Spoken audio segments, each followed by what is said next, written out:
السلام عليكم kusoo dhawaada farxi cira channel waa fiidiyo cusub maanta waxaan rabaa in idin la wadaago qiso yar oo Japan ka dhacday qisadan waxay ku saabsan tahay gabar yar oo 11 jir ah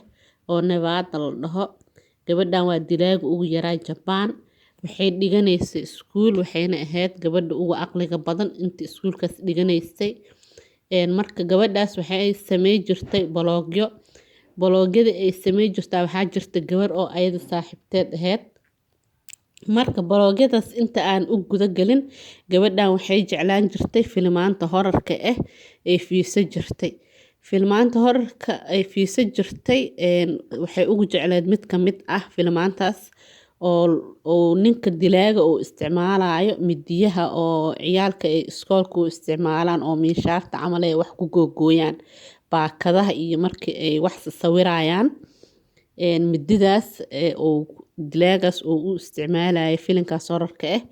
marka gabadhan waxa dhacday balogyada ay sameynaysay waa gabar saaxiibteed ah mar walba waxay ka soo bixi jirtay comment oo xun waxa laga yaabaa in ay ka maseersaneed gabadhan iskuulka maadaama laga jeclay balogyadeedana la jeclay marka gabadhan mar walba comment xun u soo bixi jirtay waxayna ahayd saaxiibteed marka commentiyada ay u soo bixi jirtay mar ay u tagtay waxay dhahday way commentyadan xun igu soo qorey hadda iga tirtir igana raali gali bas meeshii ku kala tageen gabadhi kalena waxay dhahday way aniga aan kaaga tirtiraa waxaas kaftan lee way hadalka meeshaas lay ku joojisay gabadhan waxay go'aansatay in ay disho go'aanay baqaadata dhaqso bas maalin ayadoo iskoolka la joogo gabadhay wacdo waxay dhahday sabaraysa kugu haayaa bas way waday waxay gelisay fasal oo laga kala maqan yahay fasalkii markii ay gelisay waxay dhahday sabarayska si aan kugu soo bixiyo indhaha isku xir gabadhan waxay dhahday ani indhahayga ma xiraayi waxay dhahday okay ayadiya marka waxay soo qaadatay mididii filinkii ay jecleed dilaaga oo u isticmaalayay filinka horarka ay jecleed dilaaga midida oo u isticmaalayo dadku ku dilaayo oo qoorta meeshaas dhuunta uga qalay bas gabadhan mididii ay wadataa tan indhihi inay qabato way diiday waxay sameysay marka gacanteeda indhaha uga qabatay markay gacanta uga qabatay qoortiisa u jeedisay qac ay midida ku siisay markay midida ku qashay gacantana way uga qashay marka way soo baxday fasalkeedii ku soo noqotay macluumaadii oo ku jirto oo xisaab bixinayso waxay dhahday maxaa ku dhacay gacanta dhiigan maxaa waay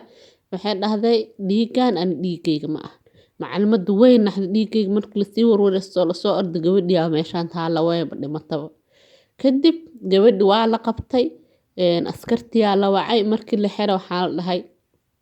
sharciga oo wadankaas u yaalana wuxuu ahaay 14 sano cunug ka yar in aan la xiri karin gabadhan 11 sano lay jirtaa marka maxkamadda waxay go'aamisay meesha oo dadka oo waalida in la geeyo lagu haayo gabadha meesha waalidiya la geeyay waxa la dhahay ilaa 4 sano lagu haayo ilaa 4 sano ku jirtay 16 sano markay gaartaa laga soo bixiyay kadibna waxa laga bedelay magaciisa nameki wax walbo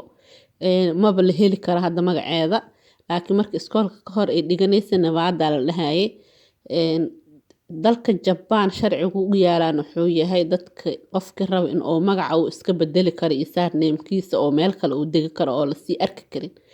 marka meeshaas gabadha hadda 22 sano jir waaye waxayna ahayd dilaaga ugu yaraay marka qisadaas rabo maanta in idin la wadaago mar walban waxa fiican horta ciyaalka in laga ilaaliyo filmaanta oo horarka ah filmaanta ciyaalka loogu talagalay wax ka fiican ma lahan xataa dadka waaweyn xataa ma u fiicno filmaanta horarka maskaxda ma u fiicno qofka marka dambe wuxuu ku soo baxaa soo film horor u fiirsanay marka dambe dadka horar ay naqanayaan marka insha Allah meeshaas fiidiyoo ku soo gabagabeynaa insha Allah